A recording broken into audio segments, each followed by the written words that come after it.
Hi, welcome back to my channel. I'm Caitlin with Lucky 13 Creations and welcome to this week's vlog. This week's gonna be fun. So my cousin's coming over this afternoon to have a little crafternoon with me. I think she might be bringing some cross stitch and or some other things. I'm not really sure, but I'm really looking forward to it. And I'm gonna be finishing up some projects, maybe get her take on what she thinks is hot in the art market right now, the fiber arts world. So I think it'll be a lot of fun. I'm gonna try and interview her a little bit because I think it's fun to get to know our fellow crafters and such, and it'll just be a good time to hang out. So anyway, let's get to it. Hi. Hi. Thanks for playing with me today. Of course. So the other part of our day was we were gonna hang out and talk about your journey through the craft world and what brought you here, how you started, all the things. So I found a bag online that I wanted to make a TARDIS purse, and it was crochet, so I learned to knit. And so I knitted a lot. And then I was like, okay, let's crochet. And I made the purse, and I forgot it today. And I love it, and it is a proud piece of mine. I tried to remake it later, and it is a tough piece to do. And so then I got bored with making scarves and hats. as one does. So I Googled crochet monsters. Gretchen. She says hello. So here's little Gretchen and her boyfriend, Samson. I had a lot of this grain yarn. We'll just say that. You can see my stitches are pretty loose on this one, and definitely the limbs are a little wonky. Monster. It's supposed to be. This guy has 3 legs. And a mohawk, because they're supposed to represent my husband and I. So she has the bow, he has the mohawk. Yeah, she leans against the picture frame at home. So I took the Gretchen design and kind of made it my own. You can see my stitches got much better. And I started my own Teenage Mutant Ninja Turtle line. Oh my god. Complete with the shell. So I actually had to go rob my dad's house for some of this stuff. He got my first turtle that I made. Because I was like, Dad needs a turtle. He took me to all the Teenage Mutant Ninja Turtle movies when I was a kid. So it's kind of our thing. That's fantastic. So it has been sitting on his mantle or whatever, where he puts all the junk I make him, since around 2012. And this is one of the latest pieces I did for him. The Cochrane greeting via cactus. That is their greeting. Every photo, everywhere. That is how they say hello. We slip it in where we can. It was really funny. I ran this through the dryer to knock all the dust off, and I was like, oh yeah, I had to cut cardboard, so there's little cardboards in there to stabilize it. But I was like standing at the dryer, like manipulating it back. Today I was like, oops. Forgot about that. Yeah. And then when I moved back to Colorado, I didn't have any friends, really. So I just got on one of my Facebook groups for my favorite murder crafting. And I was like, anyone in Colorado? Anyone want to craft with me? My favorite murder crafting. So my favorite murder is a podcast. It's a murder podcast. Right. And so they have all these different subgroups on Facebook. So it was the Craftarinos. And that's where I met Alicia, and she taught me how to cross stitch. So another robbery from my dad's place is my first cross stitch. A little paw, complete with magnets so he can hang it on his fridge. It's still dusty. I did not put that one through the dryer. Really smart.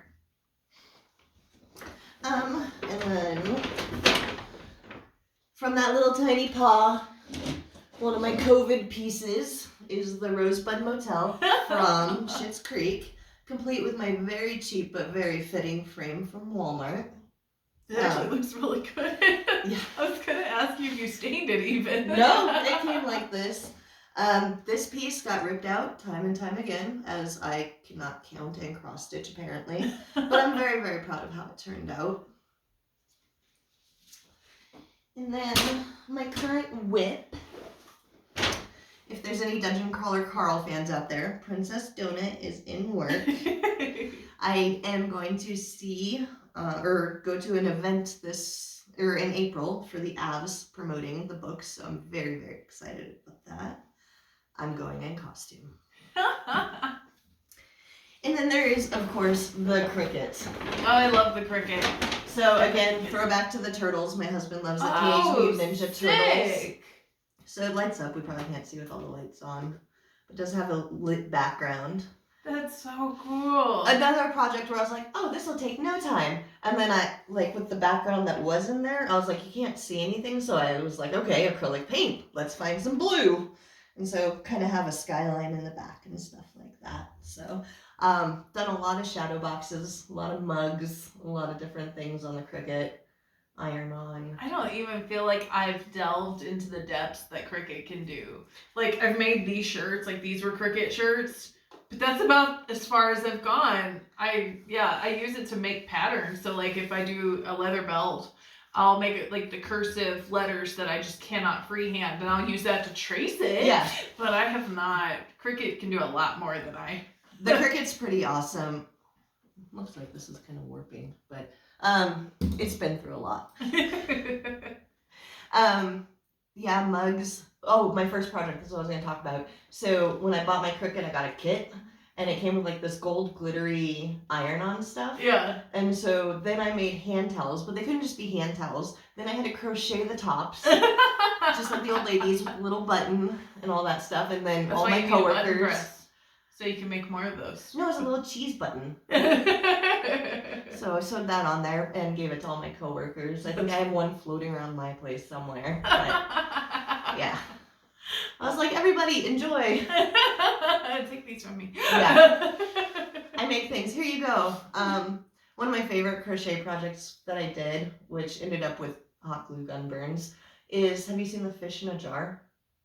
No, I don't think so. So you crochet little fish and you glue a string to the top of a mason jar lid, and then you can put sand and stuff at the bottom. So for one of the teams I was on, for our ERP system, I made team fish, just so that everybody, would be more motivated and stuff like that. That's fun. But the fish, they work up real quick because they're small. Right. And then for my dad, I did a red fish, blue fish per his request. So he was one of those. That's so funny. Yeah. So that's kind of been my journey. I've made so much stuff. A lot of people ask for different things. There was a devil pattern that I made. It was hell. Pun intended. But it was, yeah.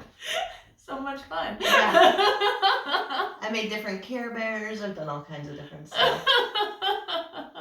What got you into crafting in the very first place? Has it been something you've done a little bit your whole life, or just like that TARDIS bag was like, this has to happen? The TARDIS bag. Oh. But again, I was like, what's the difference? I didn't know hooking versus needles, Like, I was just like, I'm going to learn this, And again, I stuck with it for probably 6 months, 9 months before I took a crochet class. And then I ended up self-teaching a lot, and yeah.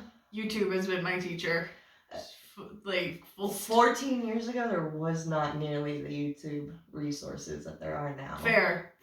I'm a newbie to the field. Yeah, like I hold everything wrong. I'm slower than most people, but that I see online at least are like, and I'm like, eh. Yeah, that's what one of the girls I watch online. She's like, yeah, as I'm talking to the camera, like, yeah. Oh yeah, it's completely by feel. Like, I have to change my grip 3 times just to do the one stitch. Right. Oh, you want to triple crochet? Okay, that's even longer. It's like, gonna take a while. Yeah. And then this piece is something I commissioned from somebody to make for me. Support your local artists and all that business. I love it. Yeah. Yeah, I've never figured out sizing. I tried to make something similar to that one. Like, yeah, this is going to be awesome. I put it on and it was ready for an infant. Like, this doesn't work. So what I do is I'll do the chain and like just keep chaining until I feel like I have the right fit. Fair. I think that was like, that was attempting to be my first wearable, because I've done some I've done bags, like, but not really any Any ruffles. Except for the one that made me angry because it made a ducktail and then like the hexagon cardigan. Yeah. Now it's like here. It's okay. Kristen Bell made one and the neck hole was too small, so she couldn't get her head through it. So we all do different things and have our own mistakes. So. Oh yeah, those are the ones we remember. Oh yeah. So in this season, what's your favorite thing to work on, or the cross stitch is the kind of the hyper focus for now? Well, I was looking for Dungeon Crawler Carl stuff. That's a mouthful for me. And there wasn't a lot of different things that I was seeing on Etsy because I don't mind paying. I love supporting the people that create this stuff. Right, for sure. So I did find this and I'm like, I can do that. It's messed up. I don't know where yet. We're going to figure it out as we go or wing it, as I tend to do. But I mean, one would never know. I love his sunglasses. Yeah. He's so perfect. It's fun and I am definitely obsessed and I'm sure my husband is like, shut up about Carl. And I'm like, but they're good books. Read them, listen to them. Yeah, I need to look those up. I've heard about them multiple times and just haven't looked It's yet. really exploded. That adds up. I feel like book talk in general has exploded in the last few years. That's good. It's really good. It's a lot of indie authors that are making it to mainstream publishers that wouldn't have had a chance otherwise. It's been really cool to watch. Yeah, like my husband and I were talking about with Carl, a lot of books are made like this and stuff like that, but there's something in what he did that has so many people hooked and not a lot of people have that opportunity. So right. I'm very happy for the author. It's so fun. So what's your cosplay gonna be? So I'm going as Carl. I got white overalls. He gets stuck in the dungeon in his boxers and a leather coat, and his boxers are heart-shaped, so I'm going to take the cricket and put some hearts on the bottom half of my overalls. And I have a leather duster that's sleeveless that I'm going to wear, and probably lots of layers under that because it is an ice hockey rink. So it's a little chilly. Yeah, no, it sounds really cool. So that's my plan so far. That's fantastic. But I have until April, so who knows where this is going to end up. It'll either grow or it'll get pushed behind for some of the other projects. It's like, ooh, focus on that. Oh, shoot, the game's like in a week. And then start all night crafting. Because we've all been there. Of course not. No, I'm totally responsible around here. Oh, yeah. Yeah. I never lie either. Or cheat. Not that anybody knows about. Yeah. It's fabric glue to sewing, you know. Right. We only taped half of the project today, not the whole thing. Damn you, sewing machine. Oh, that was a bummer. Oh, man. So how many pieces do you think you've made just, or in general? A few hundred. Oh, wow. Between hats, scarves, amigurumi, different stuff. I mean, a lot of it is sold, a lot of it I've gifted. A lot of cool stuff that I've done with the cricket that I really like. I like making people's stuff. I like knowing them and... Right. You know, get into those heart places and they're like, oh, this piece is special. Right. This one is me. She gets me. Yeah. Have you seen the Morton Salt Girl as the Stay Salty? Oh, stuff? Yeah. So I did a cross stitch of that for my girlfriend and it was hell. And I used glow in the dark floss and that stuff is rough to use. But it was a labor of love. And again, it was like midnight before her birthday. And I'm like, we got to get this done. Oh, man. I did that. Though I was going to make 3 amis for Scott's 3 nieces. And they did not get their Christmas presents until the wedding the next year. It's like, sorry, these are late, girls. Merry Christmas. It happens. I only had a little bit of tinnitus from that one. But you've now inspired me, and I was like debating. I'm like, do I want to be a sweater vest person? And I think I'm going to be. So the knitting needles will probably come out, and I'll balance it between donut and that. I love it. And if I go go to the Lit RPG here in Denver. It's a convention in July. Oh. I want to take this piece and have him sign it too. Oh, that'd be cool. Is it dinner time? Yes. Okay then. It's dinner time. As you can probably tell, the ringing of the dinner bell was all Angie and I needed to get up and out, and we got all distracted and just never came back down. So that's all the interview for this week. And I hope you really enjoyed it. I had a lot of fun seeing all of Angie's first works that she brought for us to see and just hang out. We had a great time. And that interview is actually only a small portion of our day. You'll actually see what all we worked on next week. So come on back. If you enjoyed this and want to see content like it again, hit the thumbs up and subscribe. Hit the little bell to get notifications every time a new video is dropped. And I'll see you next Sunday. Bye.